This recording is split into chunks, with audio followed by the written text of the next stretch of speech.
The winter of 1876 descended upon the Dakota Territory like a predator stalking wounded prey. Chief Marker stood at the edge of his village, watching snow fall in thick curtains that erased the horizon. His people had survived another brutal season, though barely. The United States government had driven them from their ancestral lands, forcing them onto a reservation where the soil refused to yield crops and the promised supplies never arrived. Every day was a battle against starvation, against the cold, against despair itself. Marker was not a chief by birthright but by necessity. When the elders fell to disease and the warriors to bullets, leadership found him like a stone finds the bottom of a river. He was 32 years old with eyes that had witnessed too much death. The responsibility of keeping his people alive carved lines into his face that made him appear decades older. His wife had died 3 winters ago, bringing their stillborn son into the world, and since then, Marker had worn grief like a second skin. On this particular evening, as darkness swallowed the landscape, one of the young scouts came running through the snow. His name was Dakota, barely 16, his breath coming in ragged gasps that formed clouds in the freezing air. "Chief," he stammered, "there is someone at the eastern boundary. A white woman. She is barely alive." The words hung between them like an accusation. White settlers had been the architects of their suffering. They had broken every treaty, stolen every promise, and turned the vast buffalo plains into graveyards. The logical response would be to leave her to the mercy of the storm. Nature would finish what her own people had started. But Marker had learned long ago that survival required something beyond logic. It required humanity, even when humanity seemed like a luxury they could not afford. He followed Dakota through the snow, their feet crunching against ice that sparkled under the emerging moonlight. They found her collapsed against a dead cottonwood tree, her body curled into itself like a question mark. Her dress was torn and stained with blood, her feet wrapped in rags that had once been part of a petticoat. Frost clung to her eyebrows and lips. She was shivering so violently that Marker could hear her teeth chattering from several feet away. "She will die if we leave her," Dakota said quietly. "She will die if we take her," Marker replied, but even as he spoke, he was already lifting her into his arms. She weighed almost nothing, as if suffering had hollowed her out from the inside. Her eyes flickered open for a moment, pale blue and glassy with fever. She tried to speak but only managed to sound like wind through broken reeds. Carrying her back to the village felt like carrying a bomb with a lit fuse. Marker knew what his people would say. They would question his judgment. They would remind him of the children who had starved last winter, of the women who had been violated by soldiers, of the men who had been hanged for crimes they did not commit. Every suffering could be traced back to people who looked like this dying woman in his arms. When they entered the village, faces emerged from teepees like ghosts materializing from smoke. The expressions ranged from confusion to outright anger. An elder named Chayton stepped forward, his weathered face hard as granite. "You bring the enemy into our home." "I bring a human being," Marker answered, his voice steady despite the doubt gnawing at his resolve. "If we become like them, if we let their cruelty poison our spirits, then they have already won. We will care for her because that is who we are. That is who we have always been."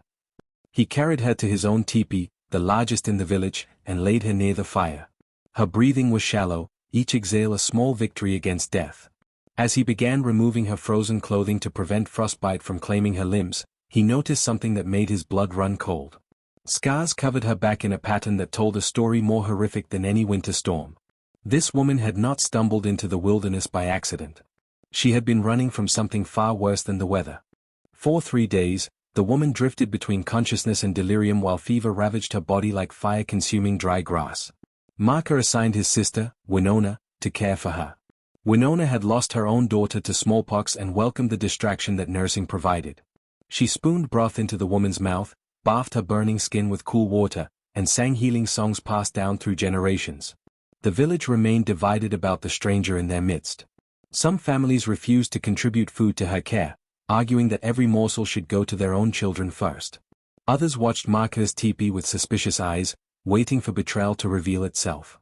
Only the very young seemed indifferent, curious about the pale woman with hair the color of autumn wheat. On the 4th morning, the woman's eyes opened with clarity for the first time. Marker was sitting beside her, repairing a torn moccasin by firelight.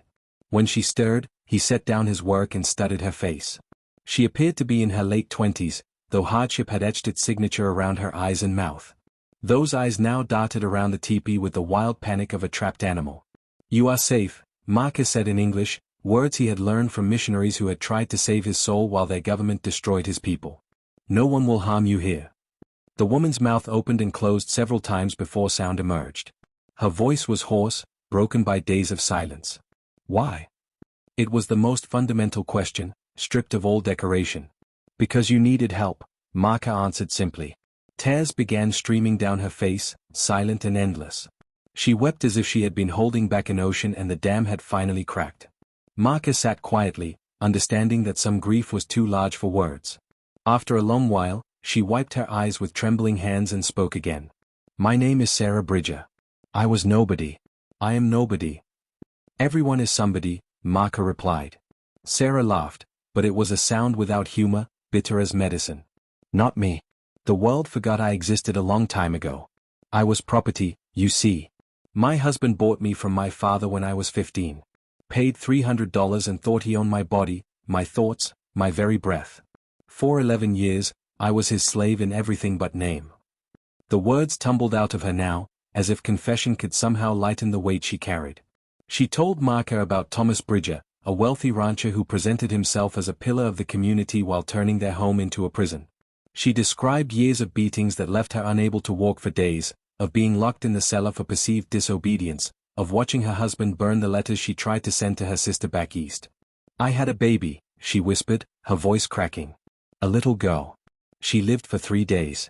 He wouldn't let me see a doctor during the birth, said it was God's will however it turned out. When she died, he buried her in an unmarked grave and told people I had never been pregnant. Said I was prone to feminine hysteria and delusions. Marka felt anger rising in his chest like smoke. He had believed his people had a monopoly on suffering, but Sarah's story reminded him that cruelty was not bound by skin color or culture. It was a human failing, democratic in its distribution. 2 weeks ago, I finally fought back, Sarah continued. He came at me with a belt, drunk and raging about supper being cold. I grabbed the fire poker and hit him. I didn't mean to kill him, I swear I didn't, but he fell and his head struck the hearth. There was so much blood. She looked at Marka with eyes that begged for judgment, for condemnation, for something that would make sense of the chaos her life had become. I ran. Took nothing but the clothes on my back. I knew they would hang me without a trial. A woman who kills her husband is a monster, no matter what he did to her. So I ran into the wilderness, hoping to die where no one would find my body. I wanted to disappear completely. Marka reached out slowly, giving her time to pull away, and placed his hand over hers. You did not die. That means your story is not finished. Outside, the wind howled against the teepee walls, and Marka knew that Sarah's arrival had set something in motion that could not be stopped. Word would spread. Someone would come looking. And when they did, he would have to decide how much he was willing to sacrifice for a woman the world had forgotten. The fragile peace lasted exactly 9 days. Sarah grew stronger under Winona's care, though her eyes retained a haunted quality that no amount of rest could erase. She tried to make herself useful, learning to tan hides despite her clumsy fingers, attempting to speak Lakota words that twisted her tongue into knots. The children were the first to accept her, fascinated by her strange pale skin and the songs she sang in a language they did not understand. Marka watched her integration with mixed feelings. Part of him admired her resilience, the way she refused to crumble despite everything she had endured. Another part recognized the danger she represented. Every day she remained in the village was another day the threat of discovery grew larger. His instincts proved correct when Dakota came running into camp on the 10th day, his horse lathered with sweat despite the cold. Riders approaching from the east. 6 men, heavily armed. They carry the look of a hunting party. Marka felt his stomach turn to ice. He had known this moment would come, but knowing did not make it easier. He called for the warriors to gather, all 14 of them, men who had survived countless battles but were now outnumbered by the ghosts of fallen brothers. They assembled quickly, faces grim with understanding. They come for the woman, Marka told them. We do not know what they want, but we must be prepared for violence. Then give her to them, Chaitan said, his voice sharp with frustration. Why should we risk our lives for a white woman? How many of our women have they protected? How many of our children? The question hung in the air like smoke from a signal fire. Marka had no easy answer. Logic dictated surrender. Survival demanded pragmatism. But something deeper than logic pulsed in his chest, something that felt like the last ember of who they had been before the world tried to break them. Because we are not them, Marka said quietly. We do not hand over those who seek refuge. That is our way. That has always been our way. Before anyone could respond, the sound of approaching horses silenced the debate. 6 riders entered the village perimeter without permission, guns visible on their hips and rifles across their saddles. They wore the hard faces of men accustomed to getting what they wanted through intimidation and force. The leader was a thick man with a marshal's badge pinned to his coat, his gray beard stained yellow from tobacco. "I am Marshal Henry Cobb," he announced, his voice carrying the authority of someone who had never been refused. "We are searching for a fugitive. Sarah Bridger. Wanted for the murder of her husband. We have credible information that she may be in this area." Marcus stepped forward, positioning himself between the marshal and the rest of the village. "This is sovereign land. You have no authority here." Cobb laughed, a sound like gravel scraping metal. "Sovereign land. That's rich. You people don't seem to understand that you lost. This whole territory belongs to the United States government now, and every criminal in it is subject to American law. Now, we can do this the easy way or the hard way, but one way or another, I am leaving here with Sarah Bridger." "There is no one here by that name," Marcus said, his voice steady despite his racing heart. The marshal's eyes narrowed. "You calling me a liar, Chief? One of my men saw smoke from your camp. Saw a woman with blonde hair working outside your tent. Now, I'm going to ask you one more time, real polite like. Where is Sarah Bridger?" Tension crackled through the village like lightning before a storm. Marker's warriors shifted their weight, hands moving closer to weapons. The marshal's men responded in kind, fingers resting on triggers. One wrong word, one sudden movement, and blood would paint the snow. Then Sarah stepped out of Marker's teepee. She moved with the resigned grace of someone who had already accepted their fate. Her blonde hair was uncovered, her chin lifted despite the fear that made her hands tremble. She had heard everything, understood that her presence had brought danger to people who had shown her nothing but kindness. "I am Sarah Bridger," she said, her voice carrying across the frozen space between two worlds. "These people had nothing to do with my actions. They found me dying and saved my life. That is their only crime." Marshal Cobb's face split into a satisfied grin. "Well now, that makes everything simple.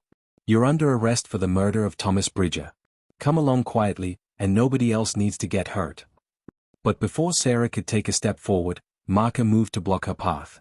The action was instinctive, born from something deeper than thought. "No." The single word dropped into the silence like a stone into still water, and the ripples would change everything. Marshal Cobb's face darkened like a sky before a tornado. His hand moved to his gun, though he did not draw it yet. Behind him, his 5 deputies shifted in their saddles, creating a semicircle of threat that enclosed the space where Marcus stood protecting Sarah. "You're making a mistake," Cobb said, his voice dropping to a dangerous register. "Interfering with a lawful arrest is a federal offense. I've got authorization to use whatever force necessary to bring this woman to justice." "Justice," Marker repeated, tasting the word like poison. "Tell me about justice, Marshal. Tell me about the treaties your government signed and broke. Tell me about the justice of taking our land, our food, our children. Tell me about the justice of hanging our warriors for defending their families while your soldiers receive medals for massacre." "That's got nothing to do with this situation," Cobb snapped. "It has everything to do with it," Marker countered. "You speak of law as if it is holy, but law without mercy is just another weapon of the powerful against the weak. This woman fled from a man who beat her, who starved her, who killed her child through neglect. Where was your law then? Where was justice when she needed it?" Sarah stood frozen behind Marker, tears streaming down her face. She wanted to speak, to tell him to stop, that she was not worth dying for, but the words would not come. Instead, she watched as this man who had every reason to hate people like her chose to stand between her and doom. Cobb leaned forward in his saddle, his patience visibly fraying. "I don't give a damn about your political grievances, Chief. The fact is, Thomas Bridger is dead. His wife admits to killing him. She needs to stand trial. Now step aside, or I will move you aside." "Then you will have to move me," Marker said quietly. The other warriors stepped forward, forming a line beside their chief. 14 men against 6 might have seemed like favorable odds, but everyone present knew the arithmetic of violence worked differently when one side had the full weight of the United States government behind them. If blood was spilled here today, more soldiers would come. The village would be destroyed. The people would be scattered or killed. Winona appeared beside her brother, her face set with determination. "If you fight, we fight with you." Behind her, Other women emerged from their homes, children clutched to their sides but weapons in their hands. What had begun as Marker's personal stand became something larger, something that spoke to years of accumulated rage and injustice. Marshal Cobb seemed to realize he had miscalculated. He had expected easy surrender, not organized resistance. His hand remained on his gun, but doubt flickered across his features. 6 men could kill many, but they could not kill everyone, and the cost of victory might be higher than he was willing to pay. "Listen to me carefully," Cobb said, changing tactics. "I understand you people have had a rough time. I'm not unsympathetic to that. But this woman is a murderer. She took a life. If we don't uphold the law, even when it's inconvenient, then we've got anarchy. Is that what you want?" "I want truth," Marker replied. "Let her tell her story to an impartial judge. Let witnesses speak about what kind of man Thomas Bridger was. Let the world hear what she endured before they decide whether her actions were murder or survival." "The world doesn't work that way," Cobb said, but his voice lacked its earlier certainty. "Then the world is broken," Marker answered. Sarah finally found her voice. "Please," she said, stepping around Marker despite his attempt to keep her shielded. "Please, do not do this. Do not sacrifice yourselves for me. I am not worth it. I am nobody. I am nothing." Marker turned to face her, and when he spoke, his words were meant for her alone, though everyone heard them. "You are a human being who suffered and survived. That makes you worth everything. We have been told we are nothing for so long that we almost believed it. But if we surrender you to injustice, if we stand by and watch cruelty triumph, then we become nothing. Not because someone tells us so, but because we chose it." He looked back at the marshal. "You will leave now. You will return to whoever sent you and tell them Sarah Bridger is under the protection of the Lakota people. If your government wants her, they can send someone to negotiate terms. But she will not be dragged away like an animal. She will not face judgment without first being heard." Cobb's jaw clenched so hard that muscles jumped beneath his beard. For a long moment, no one moved. The standoff balanced on the edge of a knife, one breath away from chaos. Then, slowly, the marshal pulled his hand away from his gun. "This isn't over," he said. "Not by a long shot." "It never is," Marker agreed. The 6 riders turned their horses and departed, but everyone knew they would return with reinforcements.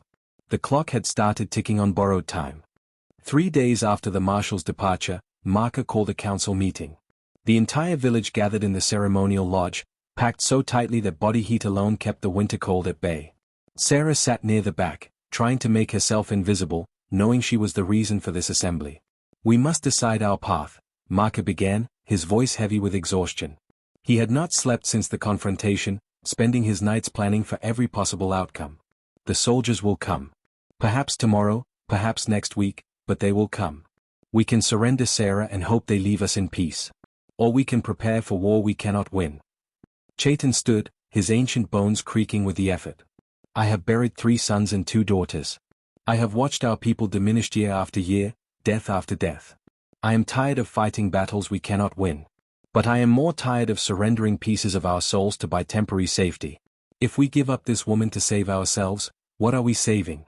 A people without honor are already dead." One by one, others spoke. Some argued for pragmatism, for survival at any cost. Others echoed Chayton's sentiment, that some lines could not be crossed without losing themselves completely.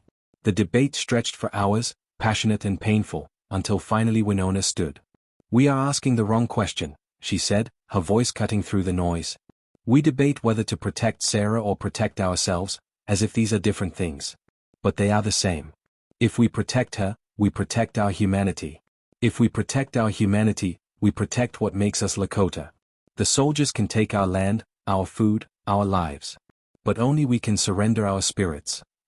The words settled over the gathering like snow covering the earth, muffling argument and dissent. Marker felt something shift in the room, a collective decision forming without need for formal vote. They would not surrender Sarah. Whatever came next, they would face it together. But Sarah had other plans. That night, after the village slept, she packed a small bundle of supplies and began walking east. She had made it 3 miles before Marker found her, following tracks in fresh snow. He appeared in front of her like a spirit, blocking her path. "Where are you going?" he asked, though he already knew. "Away," Sarah answered. "I cannot let you die for me. I will turn myself in to the marshal. I will tell my story to whoever will listen, and if they hang me anyway, at least your people will be safe. You think your death will save us? Marcus shook his head. The soldiers were always going to come. You are just the excuse they needed. If not you, it would be something else. Stolen cattle. Broken boundaries. The wrong words spoken by someone who forgot to be afraid. They want our land, our resources, our complete erasure. Your presence or absence changes nothing about their intentions. Then I have brought you suffering for no reason, Sarah said, her voice breaking. No, Marca replied firmly. You brought us a choice. 4 years, we have made small compromises, accepting indignities to survive another season. We became smaller and smaller, until we barely recognized ourselves. But standing up for you helped us remember who we are. That gift is worth any price. They stood in the snow, two people the world had tried to break, finding strength in unexpected places.